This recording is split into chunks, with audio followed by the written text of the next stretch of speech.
Slavery in the United States was legal in all of the original states, but as time went on, northern states began to abolish it. Compromises were made as new states were brought into the Union. After more territory was added to the U.S., these compromises became increasingly strained. Numerous problems arose as the slave-to-free state balance was disturbed when California became a state in 1850. Then, starting in 1854, there was an internal war in Kansas over the decision to be a free state. The slavery issue had also greatly upset the balance of political parties in the 1850s. The Whig Party had dissolved because of its inability to tackle the issue, and the Republicans took their place with an ideological position of stopping slavery from spreading westward. In the presidential election of 1860, the Democrats split over slavery, leaving the field wide open. Lincoln, the Republican candidate, gained from the confusion, winning with only 40% of the vote. South Carolina immediately seceded from the Union. During early 1861, several states joined them, forming a confederacy under the leadership of Jefferson Davis. Some slave states remained in the Union. Both Presidents Buchanan and Lincoln failed to bring the Confederate states back.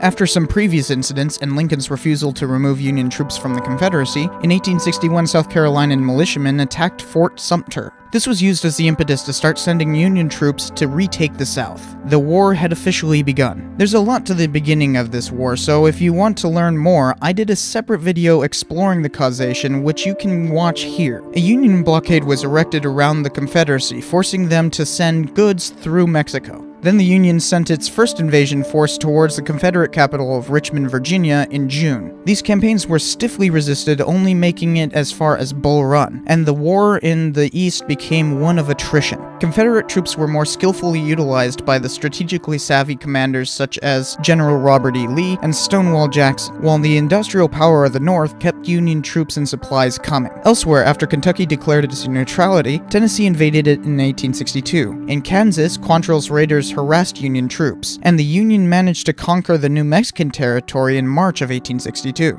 Meanwhile, General Ulysses S. Grant had sent troops down the Mississippi River, cutting the Confederacy off from Mexican trade. It was the final act of the Anaconda Plan, which was meant to cut off the Confederacy from the outside world. Back in the East, the Confederacy in return began trying to invade the Union, making it as far as Antietam, where they were defeated. After Union General John C. Fremont preempted Lincoln, the victory of Antietam gave him the excuse to proclaim all slaves inside the Confederate territory officially emancipated. This reinforced the moral cause of the war. Undeterred, General Lee launched a second invasion of the Union, but a turning point was reached when this ended in his defeat at the Battle of Gettysburg in July of 1863. President Lincoln used the opportunity to make an address that became instantly famous and reinvigorated the Union's morale. Meanwhile, New Orleans had been taken by sea in May, cutting off the Mississippi, and in July, after a huge trench warfare siege, Vicksburg was taken. However, by that time conscription had been imposed by both the Confederacy and the Union. This led to massive draft riots in New York for 3 days right after Gettysburg. Nevertheless, Lincoln assigned Grant to the east, and in May of 1864 they started pushing into the South, waging a campaign of what he called total war. The push towards Richmond was making headway, but their advance was halted at Petersburg, and a 9-month-long battle in the trenches ensued.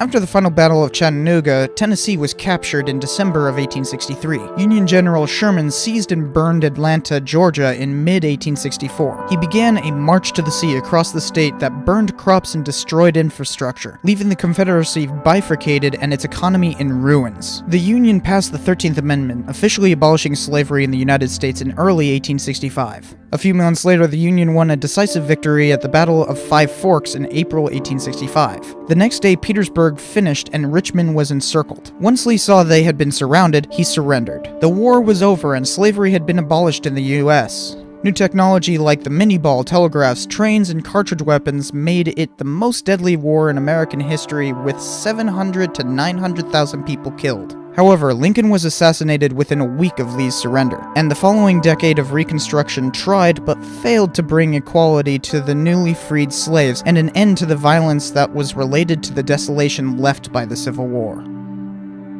If you are interested in learning more about why the Civil War began, come over to my channel, The Cynical Historian. I did an episode on that. Check out some other stuff while you're at it. Thanks for watching, and thanks to Jabzy for letting me host. Goodbye.